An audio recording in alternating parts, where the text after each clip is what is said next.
ময়মনসিংহের ভালুকা উপজেলার আওলাতলী এলাকায় মাদক বিক্রিতে অতিষ্ঠ হয়ে বিক্ষুব্ধ এলাকাবাসী চিহ্নিত মাদক কারবারি পারভেজের বাড়িতে ভাঙচুর ও অগ্নিসংযোগ করেছে।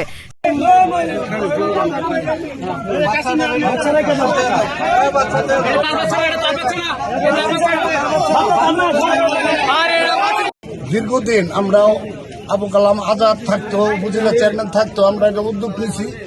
এখন আমাদের এই এলাকার জনতা যারা আছে তারা আমরাও অসুস্থ হয়ে গেছি এবং আমাদের যে পোলাপান ছাত্র যারা আছে তারাও আপনার এটার লিপ্ত হয়ে গেছে, তারা এটা নষ্ট করছে।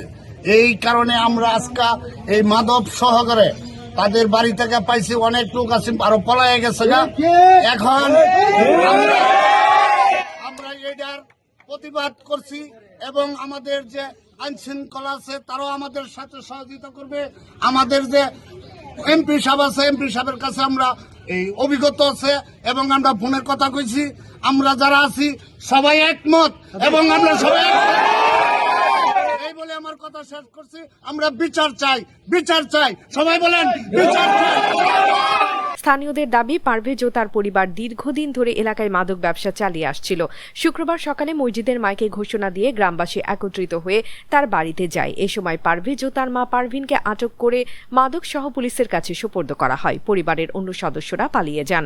খবর পেয়ে পুলিশ ঘটনাস্থলে পৌঁছে পরিস্থিতি নিয়ন্ত্রণে আনে।